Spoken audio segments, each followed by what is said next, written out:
इयत्ता 9वीचा जो मराठीचा तुमचा पेपर असणार आहे, फायनल पेपर सत्र 2चा जो पेपर असणार आहे पहा विद्यार्थी मित्रांनो, त्यामध्ये व्याकरणाचा भाग हा एकूण 16 मार्क्ससाठी विचारला जातो.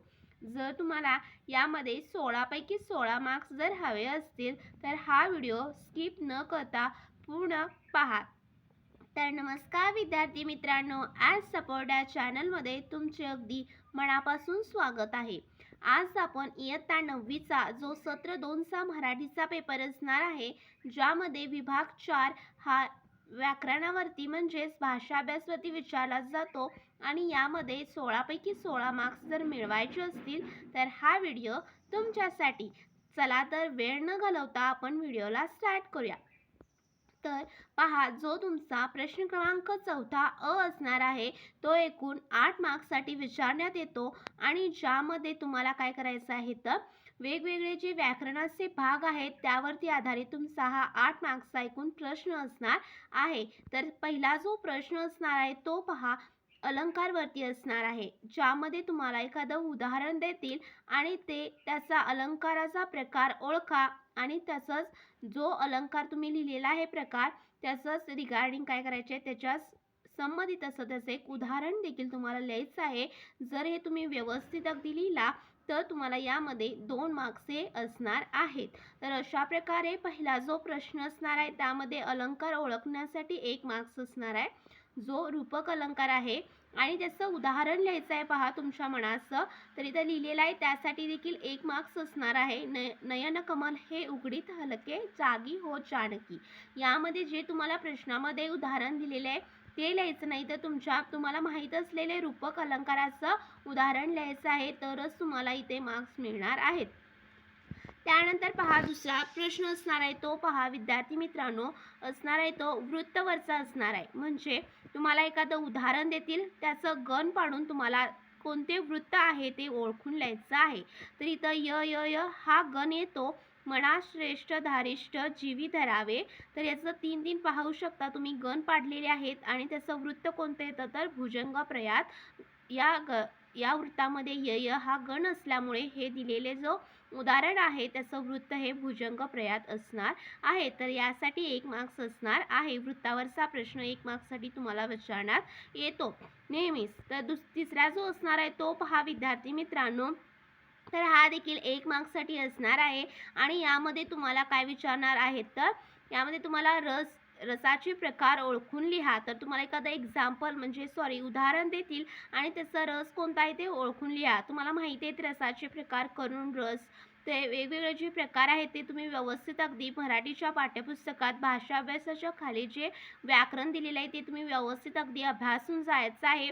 समासावरचा देखील प्रश्न विचारू शकतात. त्यामध्ये तुम्हाला एखादा सामासिक शब्द देतील आणि त्याचा विग्रह करून लिहा आणि त्याचा समासाचा प्रकार कोणता आहे ते काय करायचं आहे त्याचं नाव लिहायचं आहे. तर इथं छत्रछाया दिलेला आहे पाहू शकता उदाहरण. तर त्याचा सामासिक विग्रह कसा येणार आहे, छत्राची छाया आणि समासाचे नाव हे तत्पुरुष समास. तर अशा प्रकारे अलंकारवरचा प्रश्न 2 मार्क्ससाठी, वृत्तावरचा 2 मार्क्ससाठी 1 मार्क्ससाठी आणि सामासिक शब्द किंवा रसाचे प्रकार ओळखून लिहा यासाठी 1 मार्क्ससाठी, म्हणजे एकूण 4 मार्क्ससाठी हा तुमचा प्रश्न असणार आहे. त्यानंतर पहा जो राहिलेला 4 मार्क्सचा प्रश्न असणार आहे तो तुमचा वाक्यप्रचारावरचा असणार आहे. म्हणजे त्यामध्ये तुम्हाला 3 वाक्यप्रचार देतील आणि कोणत्याही 2 वाक्यप्रचाराचा अर्थ सांगून त्याचं वाक्यात रूपांतर करा. हा एकूण 4 मार्क्ससाठी प्रश्न असणार आहे. तर तुम्ही 2 सोडवायचे, जे तुम्हाला येतील ते वाक्यप्रचार सोडवून तिथे लिहायचं आहे. तर हा प्रश्न कसा अटेंड करायचा चला तर पाहूयात.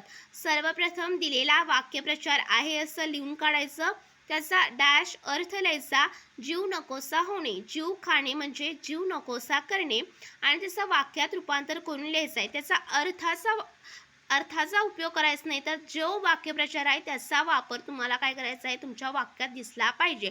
त्याला जस्ट तुम्ही पेन्सिलने अंडरलाईन केलं तरी चालेल, ते दिसण्यासाठी प्रेझेंटेशनसाठी अगदी व्यवस्थित दिसतं. तर वाक्य काय केलेलं आहे पहा, आईने सहलीला जाण्याची परवानगी द्यावी याकरता मिलिंदने आईचा जीव खाल्ला. तर इथं तुम्ही काय करायचं आहे, वाक्यप्रचाराचा वाक्यात उपयोग केला तर तुम्हाला 1 मार्क्स मिळणार आहेत. अर्थ व्यवस्थित लिहिला, अगदी करेक्ट अर्थ लिहिला, 1 मार्क्स मिळणार आहेत. आणि असं ऐकून पहिल्या वाक्यप्रचारासाठी 2 मार्क्सचे राखीव हे ठेवलेले आहेत. त्यानंतर पहा, दुसरा जो असणार आहे तो देखील 2 मार्क्ससाठी, त्याचं देखील सेम तसंच लिहायचं आहे. आहे पहिल्यांदा असा वाक्यप्रचार लिहायचा, त्यानंतर त्याचा अर्थ, आवर घालणे याचा अर्थ असणार आहे वाक्यप्रचाराचा बंधन घालणे.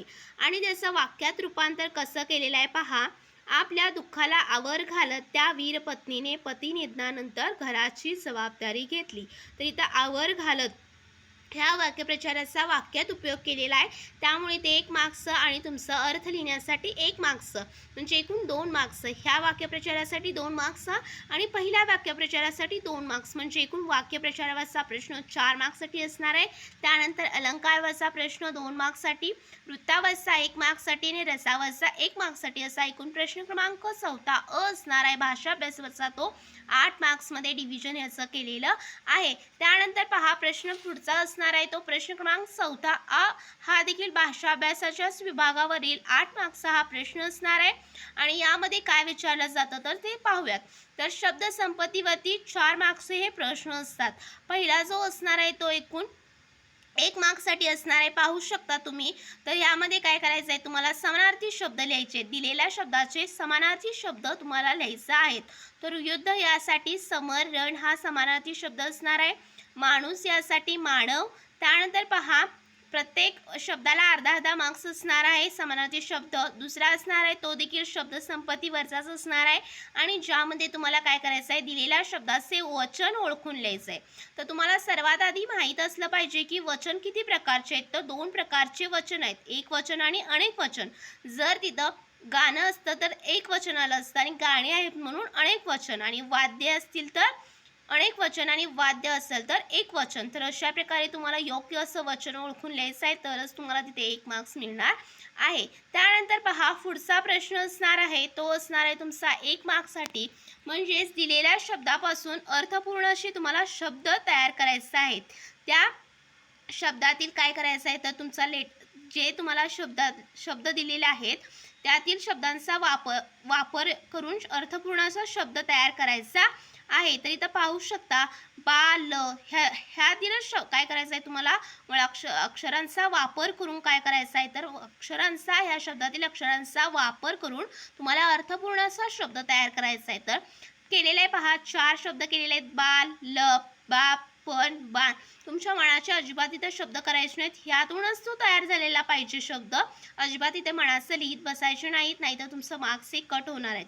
अशा प्रकारे समानार्थी शब्दासाठी 1 मार्क्स, एकवचनासाठी 1 मार्क्स, आणि ह्यासाठी तुम्हाला शब्दापासून अर्थपूर्ण शब्द तयार करा ह्यासाठी 1 मार्क्स, म्हणजे एकूण किती झाले 3 मार्क्स हा असणार आहे. आणि चौथा जो असणार आहे तो देखील 1 मार्क्ससाठी असणार आहे. हा कशाची रिगार्डिंग असणार आहे तर पाहूयात. तर तुम्हाला काय करतील, जर 4 शब्द देतील आणि त्या शब्दामधील गटात न बसणारा शब्द शोधून लिहा असा प्रश्न असणार आहे हा. तर यामध्ये जेवण हे गटात न बसणारा शब्द आहे. खूप सोपा आहे हा प्रश्न आणि तुम्ही जास्त सहज हा सिंपल सोडवू शकता. त्यामुळे मी ते शब्द लिहिलेले नाहीत, फक्त गटात न बसणारा शब्द लिहिलेला आहे, जेवण आणि गाव. तर यामध्ये तुम्हाला दुसऱ्यामध्ये देखील 4 ऑप्शन असणार आहेत आणि त्यामधीलच तुम्हाला गटात न बसणारा शब्द शोधून लिहायचा आहे. त्यासाठी अर्धा मार्क आणि पहिल्यासाठी अर्धा मार्क, म्हणजे एकूण 1 मार्कसाठी हा गटात बसणारा शब्द हा जो प्रश्न असणार आहे तो असणार आहे. तर अशा प्रकारे एकूण 4 मार्क्सचा शब्द संपत्तीवरचा प्रश्न असणार आहे. नंतरचा 4 मार्क्सचा जो तुमचा प्रश्न असणार आहे त्यामध्ये पहा, पहिला जो असणार आहे तो 2 मार्क्ससाठी असणार आहे. आणि यामध्ये तुम्हाला काय असणार आहे तर लेखन नियमानुसार अचूक शब्द ओळखून लिहा. तुम्हाला 4 असे पर्याय देणार आहेत, यामध्ये दृष्टिक्षेप, परंतु त्यातला अचूक जो लेखन नियमानुसार अचूक शब्द आहे तो तुम्हाला शोधून लिहायचा आहे. त्यामध्ये तुम्हाला वेलांटी, परत मात्रा, ते काय काय आहे ते व्यवस्थित अगदी तर शब्द करेक्ट कसा शुद्ध लेखनाच्या नियमानुसार लिहिला जातो तो ओळखून लिहायचा आहे, तरच तुम्हाला इथे प्रत्येक शब्दाला अर्धा मार्क्स म्हणजेच एकूण 4 शब्द आहेत तर एकूण 2 मार्क्ससाठी असणार आहे पहा हा प्रश्न. त्यामुळे जर तुम्ही 2 शब्द चुकला तर तुमचं एकच मार्क्स इथे भेटणार आहे आणि 1 मार्क तुमचा जाणार आहे. त्यामुळे जर 2 पैकी 2 मार्क्स पाहिजे असतील तर अचूकच शब्द तुम्हाला काय करायचा आहे त्यातील शोधून लिहायचा आहे. त्यानंतर पहा जो दुसरा प्रश्न असणार आहे तो असणार आहे 1 मार्क्ससाठी असणार आहे. हा 2 मार्क्ससाठी, हा 1 मार्क्ससाठी म्हणजे 3 आणि राहिलेला 1 मार्क्ससाठी म्हणजे 4 मार्क्ससाठी. पहिला जो होता तो शब्दसंपत्तीवरचा 4 मार्क्ससाठी आणि राहिलेला 4 मार्क्ससाठी. तर यामध्ये काय करायचं आहे तुम्हाला विरामचिन्ह फक्त त्यांचं ओळखून नाव लिहायचं आहे. तर हे विरामचिन्ह असणार आहे स्वल्पविराम आणि प्रश्नचिन्ह तुम्ही ओळखू शकता. तर अशा प्रकारे हा प्रत्येक प्रश्नाला अर्धा मार्क्स म्हणजे 1 मार्क्ससाठी हा विरामचिन्हावरचा प्रश्न असणार आहे. म्हणजे किती 2 आणि 1 अधिक 3 झाले आणि राहिलेला 1 मार्क्स असणार आहे तो तुमचा असणार आहे पारिभाषिक शब्दांसाठी. तुम्हाला इंग्रजी भाषेतील कोणतेही 2 शब्द देतील आणि त्याचं मराठीत काय असणार आहे त्याचं शब्द कोणता असणार आहे ते तुम्हाला लिहायचं आहे. इथे दिलेलं आहे पहा परफेक्टला मराठी शब्द असणार आहे अचूक आणि सीट याला असणार आहे मराठी शब्द असल.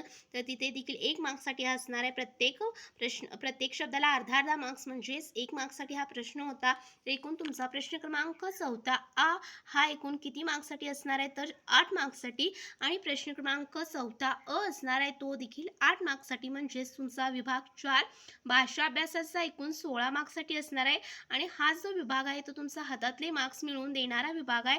त्यामुळे ते कुठेही चुका अजिबात करायचं नाही. जर तुम्हाला यातील कोणताच व्याकरणाचा भाग अवघड जात असेल तर मला कमेंट सेक्शनमध्ये नक्कीच तसं कळवा. मी त्यावर व्हिडिओ नक्कीच बनवेन. जर तुम्हाला हा व्हिडिओ आवडल्यास लाईक करा आणि तुमच्या मित्रांना देखील शेअर करा. तर भेटूया अशाच नवीन व्हिडिओसोबत. तोपर्यंत धन्यवाद.